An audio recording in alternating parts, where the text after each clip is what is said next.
여러분들이 성경을 읽다 보면은 창세기 12장에 하나님께서 아브라함에게 예언하신 이야기가 나옵니다.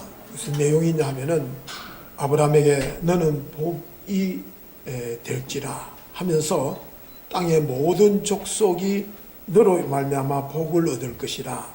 내가 너로 큰 민족을 이루고 내 이름을 창대하게 하리라 하시는 예언의 말씀이 있습니다. 그런데 그러한 아브라함에게 하나님 약속하신 그 말씀이 오늘 이스라엘 백성들의 현주소를 돌아보면은 누구나 의문을 갖게 됩니다. 과연 하나님께서 지금도 그렇다면은 이스라엘 백성들과 함께 하시는가? 버리셨는가? 여기에 대해서 이제 바울 사도가 로마서 11장에서 정리해 주는 말씀입니다. 한마디로 뭐냐면은 하나님께서는 이스라엘 백성들에게 약속하신 것이 헛되지 아니하고 반드시 이루어져 가고 있다. 그래서 이스라엘이 실패한 게 아니다. 그것은 어디까지나 이스라엘 백성들의 편에서 보면은 실패했다라고 보는지 모르지만은 하나님은 실패하신 분이 아니다라는 거죠. 하나님께서는 이스라엘 백성들이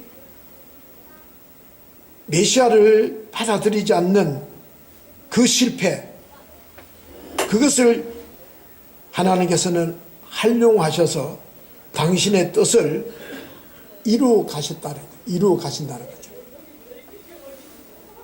이제 유대인들이 믿지 않으므로 복음이 이방인들에게 넘겨져서 오히려 세상이 더 풍요하게 되고 창대하게 됐다라는 겁니다. 즉 말하자면 복음을 거절함으로써 복음이 이방인들에게 전파되는데 일종의 계기가 됐다. 누구가? 유대인들의 실패가. 그래서 이를 바울이 이해하기 쉽도록 감람나무의 비유를 들어서 조금 전에 읽었지요. 원래 참 감람나무였는데 가지가 꺾이고 거기에다가 돌감람나무가 가지가 그 자리에 접붙임을 당했다라고 이야기를 합니다. 그 말이 무슨 말이냐면은 참 감람나무가 꺾였다라는 것은 이스라엘 백성들이 끝내 아집을 버리지 못하고 예수님을 거부함으로써 하나님으로부터 버려진 가지가 되었다. 버려졌다라는 거죠. 그리고는 그 꺾인 자리에 돌감람나무가 접붙여졌다. 거부한 이스라엘 백성 유대인들이 거부하자 이방인들에게 이 기회가 주어졌고 이방인인 우리가 그것을 믿음으로 우리가 접붙임을 당했다. 구원을 받게 됐다라는 것이 바울의 설명입니다. 하나님께서는 이스라엘의 실패를 활용하여서 이방인을 구원을 이루게 하더라는 거죠. 그러면서 바울은 자, 이걸 교훈을 삼아서 너희들이 유념해야 될 게 있다. 즉 그들은 믿지 않음으로 꺾이고 너희들은 믿음으로 섰다. 그러므로 높은 마음을 갖지 말고 도리어 두려워하라. 하나님께서 원가지도 아끼지 아니하시는 분이 너도 아끼겠느냐? 즉 말하자면은 구원을 받았다라고 교만하지 말라. 항상 복음 안에서 겸손하고 경외함을 가지고 영적 긴장감을 가지고 살아야 된다. 그렇지 않으면 너희들도 누구 꼴이 된다? 유대인 꼴이 된다는 거죠. 이스라엘의 꼴이 된다는 거죠. 자, 우리가 영적인 신앙생활의 이 영적인 긴장감은 적당히 필요하다고 생각합니다. 신앙생활을 허우적거리는 사람들을 보면은 영적 긴장감을 놓아버리는 사람. 왜냐하면 나는 구원받았다. 택함 받았으니까 내 신앙은 내가 알아서 이제 해도 된다. 라는 안일함에 빠지다 보니까 영적 긴장감이 전혀 없는 거예요. 그러다 보니까 신앙을 우리가 제대로 못한다는 거죠. 정말 하나님의 은혜를 알고 하나님의 사랑을 알고 하나님의 능력을 깨달은 사람은 순간순간마다 긴장을 합니다. 왜? 하나님이 오늘 어떻게 역사하실까? 하나님이 오늘 나를 어떻게 이끌어 가실까? 하나님은 어떻게 나를 연단하실까? 하나님이 오늘 나를 어떻게 이끌어 가실까? 늘 긴장하는 거예요. 하나님의 은혜 아래, 하나님의 사랑 안에 사는 사람들입니다. 여러분들이 남녀 간의 사랑도 보십시오. 두 사람이 진짜 사랑한다면 긴장을 합니다. 서로 만나면 늘 설레고 마음이 이렇게 초조해지고 정신이 번쩍 들지요. 근데 남녀가 이제 서로 있는데도 불구하고 설레지도 않고 긴장감도 없고 아무런 느낌이 없다면은 그건 좀 생각해 봐야 되겠죠. 마찬가지입니다. 우리가 믿으면 믿을수록 하나님의 관계가 늘 이 어느 정도의 긴장감이 있어야 된다는 거죠. 그렇지 않으면 우리의 신앙은 어디에서 잃어버렸는지 알 길이 없어질 때가 옵니다. 그러므로 오늘 저는 이 이스라엘의 실패를 교훈 삼아서 그 실패가 우리의 신앙에도 되풀이 되지 않도록 함께 고민했으면 좋겠습니다. 하나님 앞에서 실패, 저와 여러분들의 삶 속에서의 실패의 경험들이 다 있을 겁니다.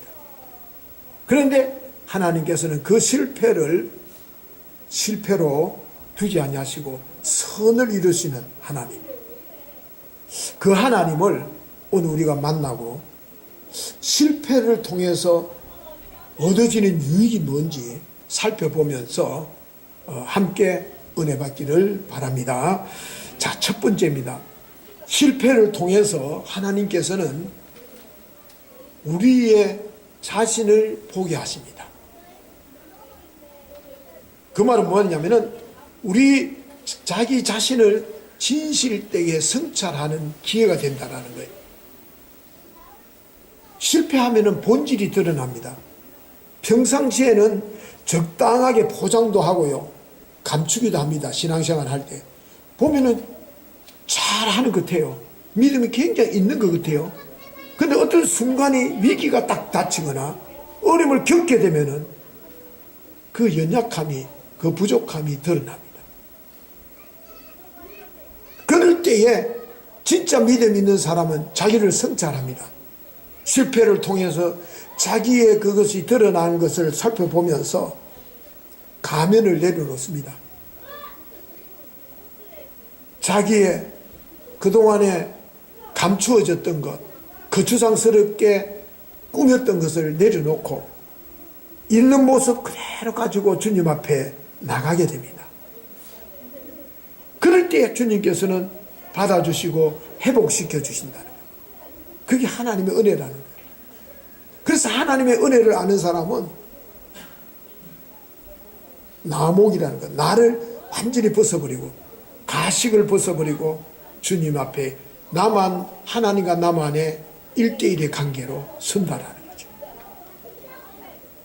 그래서 저는 세상에서 가장 감동적인 장면이 있다면은 이런 자기 성찰과 긍휼이 만나는 장면, 참 감동적이라고 봅니다. 그래서 여러분들 드라마라든지 문학이라든지 연극, 이런 영화의 주제가 보면은 아주 긍휼과 그리고 이 성찰, 정말 말하자면은 연약한 사람의 자기 성찰과 그를 받아들이는 긍휼, 이것이 드라마틱하게 만나는 장면, 굉장히 감동을 줍니다. 예를 들면 어떤 사람이 상대방에게 정말로 진심으로 자기를 돌아보니까 미안해, 그래서 미안하다고 이야기를 했습니다.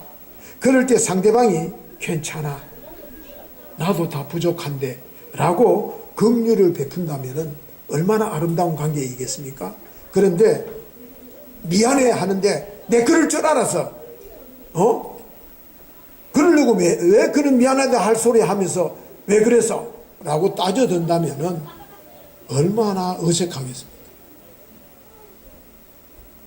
여러분들 성경에는 가장 아름다운 장면을 꼽으라면은 여러분들이 탕자의 비유를 들 수 있을 거예요. 돌아오게 되는 탕자는 어떤 마음을 품고 돌아옵니까? 자기 자신을 성찰합니다. 지엄여매를 먹고 옷도 헐벗고 신발도 신지 않고 가장 극한 상황에 처해 있을 때에 자기를 돌아보면서 아버지께 돌아옵니다. 그리고는 아버지 앞에 뭐라고 고백을 하느냐? 아버지, 내가 아버지께 죄를 지었습니다. 이제는 아버지의 아들로서의 인정받을 자격이 없다는 것을 내가 깨달았다라고 이야기를 합니다. 이 고백을 들은 아버지가 만일 이놈 자식아 입은 삐뚤어져도 말은 잘하는구나. 내가 뭐하라고 했느냐? 내가 이렇게 됐지라고 말하지 않았느냐라고 호통을 쳤다면 어떻게 됐을까요? 그러나 그 아버지는 무슨 소리야? 너는 내 아들이야. 죽었다가 다시 살아났어. 잃었다가 다시 얻은 아들이야. 라고 말을 하면서 아들에게 목욕을 시키고 좋은 옷을 입히고 손가락에 가락지를 끼우고 발에 신을 시켜주면서 종들에게 말합니다. 살찐 송아지를 잡아 잔치를 베풀려고 이야기를 합니다. 얼마나 아름다운 감동의 순간입니까? 이 성찰과 긍휼이 만나는 장면입니다. 여러분, 우리는 그동안 실패와 좌절, 고통과 절망의 시간이 때로는 그것이 우리가 숨겨지고 가리워져 있는, 그래서 볼 수 없었던 우리의 진솔한 내 내면의 참모습을 볼 수 있는, 어쩌면 그 시간이 축복의 시간인지도 몰라요. 그 시간이 없었다면, 실패와 좌절과 고통과 절망의 시간이 없었다면 나는 늘 허상을 쫓는 사람인지도 모릅니다. 체면과 자존심의 굴레에 쌓여서 허상을 쫓고 신기루와 같은 삶을 살았을는지도 모릅니다. 그런데 그것을 통해서 본래 나의 모습을 있는 그대로 드러내놓고 하나님 앞에 긍휼하심을 구하는 그 순간이 진짜 축복의 순간이다. 우리에게도 이런 순간이 있느냐라는 거죠. 이런 시간이 있었냐는 거죠. 이것만큼 극적이고 우리 인생의 클라이막스는 없을 겁니다. 그러므로 여러분들이 뜻하지 않는 실패, 내가 원치 않는 삶을 살고 있다라면은 그것을 내 인생의 전환점으로 삼는 지혜로운, 그래서 정말로 내 자신을 성찰하고 이제는 위선과 가면에 옷을 다 벗어버리고 가식과 체면의 사슬을 끊어버리고 정말로 있는 그 모습 그대로 주님 앞에 서는 은총이 있기를 바랍니다. 그리고 두 번째입니다. 우리가 실패를 통해서 하나님 앞에 나아갈 수 있는 회개의 기회가 주어진다는 것입니다. 여러분, 우리 인생의 가장 아름다운 때는요, 바로 내 연약함을 깨닫고 하나님 앞에 설 때입니다. 우리는 어쩌면 하나님 앞에 서는 것을 굉장히 두려워합니다. 자꾸 피하려고 합니다. 외면하려고 합니다. 교회 와서도 목사님하고 부딪히는 걸 조금 꺼려합니다. 그러나 정말로 내 연약함을 알고 하나님 앞에 독대할 수 있는 시간, 그게 가장 아름다운 시간이고 귀한 시간입니다. 하나님, 나는 부족한 사람입니다. 정말로 허물이 많습니다. 나는 그동안에 내 아집과 고집에 사로잡혀 살아왔습니다. 나를 불쌍히 여겨 주십시오라고 진심으로 고백할 때 하나님께서는 그 위에 긍휼을 베풀어 주신다는 거예요. 여러분들이 우리 교회 오면 서로가 굉장히 대단한 사람처럼 보여질 수도 있고요. 또 그렇게 또 행동도 할 수 있습니다. 그러나 정말로 자기 개개인의 면면을 보면은 그래도 다 허점이 있고요. 빈틈이 있습니다. 꽤나 도덕적이고 흠이 없어 보이는지 모르지만은 누구에게나 다 연약함이 있습니다. 어렸을 때부터 안고 있었던 그 상처가 아픔이 평생을 가지고 사는 사람도 있습니다. 여러분들이 쓸고산 영성 수련회 가보면은 참 그 내면의 아이, 그 아이 때문에 평생을 고통스럽게 살던 사람의 그 고백의 소리를 여러분들이 들으면서 같이 울고 그러지 않았습니까? 누구에게나 남 모르는 아픔이 있습니다. 실패의 경험도 있고 깨어지고 트라우마도 있습니다. 있는 그대로 감추려고 하지 말고 드러내놓고, 주님,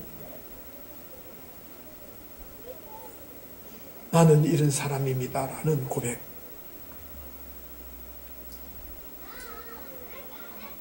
연약한 자기 자신을 정말로 있는 모습대로 주님 앞에 내어놓고 회개하는 마음으로, 속지 않은 마음으로, 빚을 갚는 심정으로 서기만 한다면은 하나님께서는 우리를 불쌍히 여기시고 거두어 주시고 품어 주시고 싸매어 주시고 고쳐 주시고 어루만져 주실 줄로 믿습니다.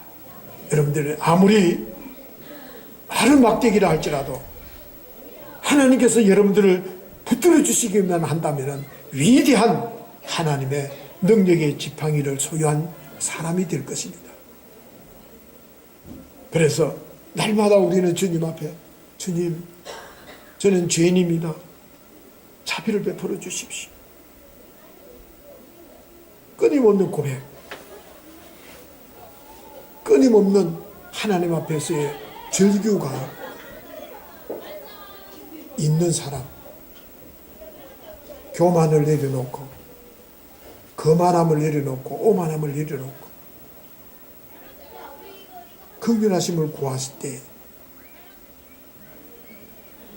하나님께서는 정말 우리가 알 수 없는 큰 은혜로, 형용할 수 없는, 표현할 수 없는 사랑으로 우리를 감싸 주실 것입니다. 그래서 우리가 감사하는 것도, 찬양하는 것도, 감격하는 것도 그 은혜를, 그 사랑을 경험했기 때문입니다. 그런데 아직도 우리는 거리가 있습니다. 아직도 머뭇거리고 있습니다. 있는 그 모습대로 주님 앞에 서지 못할 때가 있습니다. 여러분, 우리가 왜 예배가 아름다운 줄 아십니까? 예배를 통해서 우리의 정말로 자신을 하나님 앞에 드러내놓고 회개하고 하나님의 긍휼하심을 누릴 수 있는 시간이 예배의 시간이기 때문에, 그래서 이 예배가 귀한 것입니다. 하나님의 긍휼하심을 잊게 되면 우리는 죽었다가 다시 살아나는 부활의 은총을 누릴 수가 있는 것입니다. 여러분들이 죽을 수밖에 없는 죄인이 생명 되시는 하나님을 만난다는 것, 자기가 완벽하다라고 생각하면서 사는 사람처럼 초한 사람은 없습니다. 잘난 척하고 자신을 포장해서 사는 사람처럼 어리석은 사람은 없습니다. 그래서 하나님께서는 우리에게는 실패라는 것, 아픔이라는 것, 고통이라는 것을 허락하셔서 진솔한 나를 만날 수 있는 기회로 허락하신다는 거예요. 실패를 통해서 내 허점과 내 약점이 드러나게 하시고, 그래서 꽤나 괜찮은 목사인 줄 알았는데 점잖고 품이 있는 성도인 줄 알았는데, 그래서 이 어려움을 통해서 민낯을 드러내게 하는 거예요. 화장하지 않는 얼굴, 포장되지 않는 얼굴로 우리의 만나게 해주신다는 거예요. 그때 우리 자신을 성찰하고 회개의 모습으로 주님 앞에 설 때 하나님께서는 우리에게 또 다른 기회, 또 다른 은혜를 베풀어 주십니다.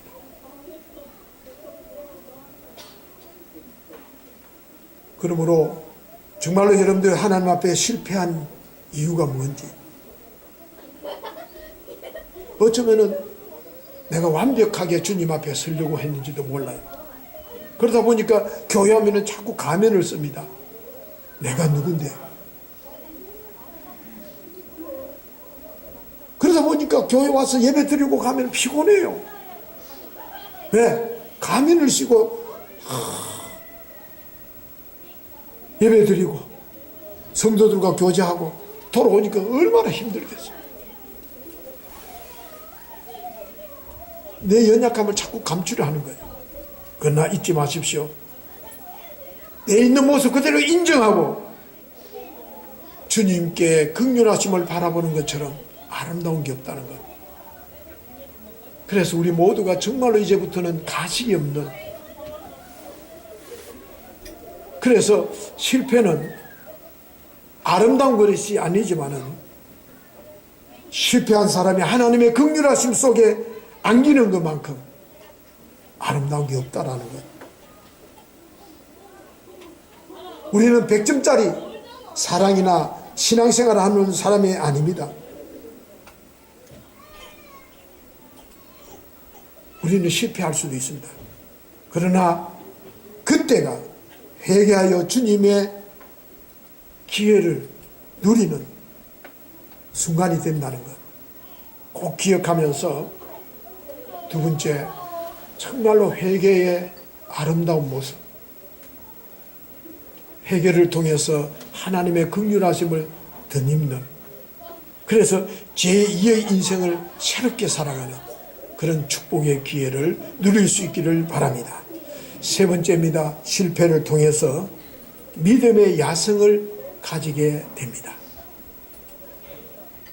하나님께서는 실패를 통해서 우리 연단하시고 준비시키시고 하셔서 전보다 더 강력한 믿음의 사람이 되도록 하십니다. 여러분들이 늑대에 관한 이야기들이 많이 나옵니다만은, 늑대는 무리 지어 생활하는 집단입니다. 동물들인데 무리를 떠나서 산다라는 게 불가능합니다. 힘이 듭니다. 그래서 늑대 무리는 무리를 지어서 살기 때문에 위기의 질서가 분명하다고 합니다. 1인자가 정해지고 2인자가 정해지고 이렇게 해서 서열이 분명해진답니다. 그렇지 않으면 집단을 이룰 수 없기 때문입니다.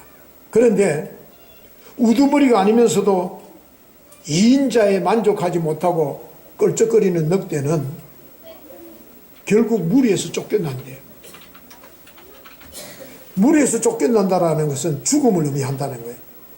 왜냐하면 혼자서 야생에서 살아남을 수 없기 때문입니다. 그런데 간혹 가다가 쫓겨난 늑대가 금세 죽지 않냐고 살아남는다고 그래요. 경우도 있다고 그래요. 황야에서 혼자 살아남은 늑대를 황야의 늑대라고 그래요. 그는 무리에 살아하는 그런 생명을 유지하던 늑대가 혼자 살아가려면 얼마나 강인해야 되겠습니까?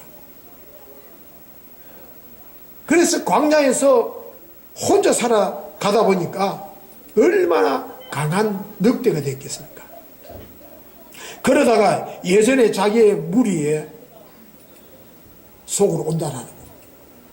와서 옛날에 자기와 견주었던 우두머리가 병들었거나 죽게 되면은 그 무리 속으로 들어와서 자기가 우두머리가 되는 거예요.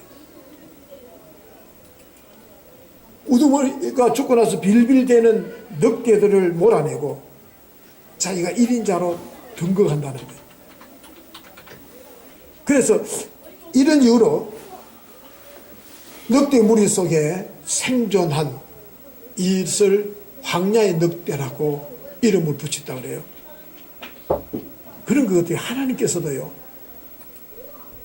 우리를 이끄실 때에 이런 방법으로 황야의 늑대로 키우실 때가 있다라. 믿음의 제도권에서 함께 자기의 백성을 이끌어 가시기도 하시지만은 때로는 어떤 어려움을 해결하기 위해서는 때로는 몇몇 사람들을 황야의 늑대로 몰아가실 때도 있고, 그래서 그 사람을 다시 세워서 난제를 해결할 수 있도록 하신다는 거예요. 이 황야라는 것은 성경을 말하면 광야지지 않습니까? 하나님께서도요, 성경을 보면은 당신의 백성들을 광야로 내몰 때가 많았어요. 특별히 지도자들, 대표적인 지도자 모세 보십시오. 다윗을 보십시오. 세례요한과 예수님 한결같이 광야로 가셨습니다. 물론 이유들은 다 다르겠지만은 모세는 자신의 잘못으로 어쩔 수 없이 미디안 광야로 도망치는 도망자가 되었고, 다윗은 사울의 칼을 피해서 또 광야로 가게 되고, 세례자 요한은 스스로 광야를 자처하고, 예수님께서는 성령에 이끌려 광야로 가셨습니다. 공통점이 있습니다. 그 광야에서 새롭게 능력의 사람으로 다시 세워지더라는 거예요. 광야의 늑대와 같이, 바위 틈에 자라는 잡초와 같이 믿음의 야성을 그들은 갖게 되더라는 겁니다. 그렇다면 지금 여러분들이 서 있는 곳이 어느 곳인 것 같습니까? 광야입니까? 바로 여러분들이 자신들이 쫓겨난 광야의 늑대라고 생각하십니까? 그렇다면은 지금 하나님께서 분명히 저와 여러분들을 훈련하고 계십니다. 언젠가는 들어서시기 위해서 여러분들을 단련하고 계신다는 것, 이걸 깨달았으면 좋겠습니다. 여러분들이 지금 실패했다고 해도, 지금 영적으로 시험에 부딪혀 있고 외롭고 힘들고 직장이나 모든 게 되는 게 없다 할지라도 광야에서 먹히는 힘없는 늑대가 아니라 끝까지 하나님의 능력을 붙잡고 살아남는 믿음의 야성을 가지는 광야의 늑대들이 될 수 있기를 바랍니다. 그럴 때 자기만 살아남는 게 아니라 그 사람을 통해서 여러 사람들이 함께 살아내는 대안이 되는 삶을 살게 될 것입니다. 그러므로 사람이 아닙니다. 사람을 바라보지 마십시오. 의지하지 마십시오. 하나님께 쓰임받는 믿음의 사람이 되십시오. 하나님을 바라보는. 이제 말씀을 정리합니다. 하나님은 실패가 없으신 분이십니다. 아니, 하나님은 실패를 선으로 이루어주시는 신실하신 분입니다. 그런 점에서 실패는 아무런 의미가 없는 게 아니라 궁극적으로는 우리를 유익하게 한다는 것 꼭 잊지 마시고, 실패를 통해서 우리 자기 자신을 잘 성찰해보는 기회로 삼으시고, 자신의 연약함을 깨닫고 하나님의 긍휼하심을 구하는 회개의 자리가 되고, 실패의 연단을 받아 오히려 강력한 믿음의 야성을 가지는 하나님의 사람이 되어서 이제 우리 교회가 어떤 어려움이 있을는지 모릅니다. 변화가 있을는지 모릅니다. 그 속에서 우리 교회를 든든히 세워나가는 믿음의 야성을 지닌 성도들이 되어서 흔들림 없이 이 교회를 세워나가서 정말로 우리 흥에만 아니라 저는 분명히 포항과 한국 광야를 품어내는 감당해 나가는 이 시대에 정말로 하나님이 점 찍어주신 좋은 이웃교회, 정말로 저는 우리 좋은 이웃교회가 이름 그대로 좋은 전통을 이어서 나아갈 수 있기를 바랍니다. 저는 꼭 부탁을 드립니다. 저는 1세대 이제 목사로서 제가 솔깃하게 개척 때부터 하나님이 주신 비전 5가지를 품고 여기까지 왔습니다. 이제 새로운 목사님 오면은 그 비전은 내놓습니다. 하나님께서 제게 주신 비전을 품고 여기까지 제 역할이었습니다. 다시 이대 목사님이 오시면은 그분에게 주신 또 하나님의 비전을 가지고 다시 비전을 세우게 될 것입니다. 저를 잊어주고 저를 철저하게 버려서야만이 여러분들에게도 도움이 되고 오시는 목사님에게도 도움이 됩니다.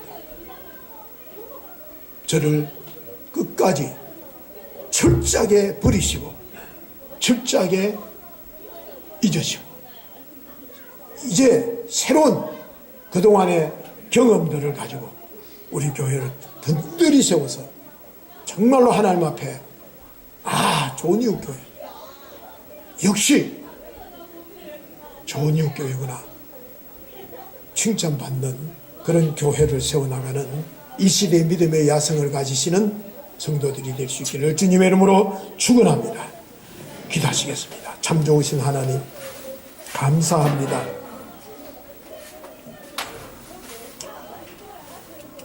우리는 그동안의 21년 동안 많은 시행착오를 겪으면서 연단과 훈련과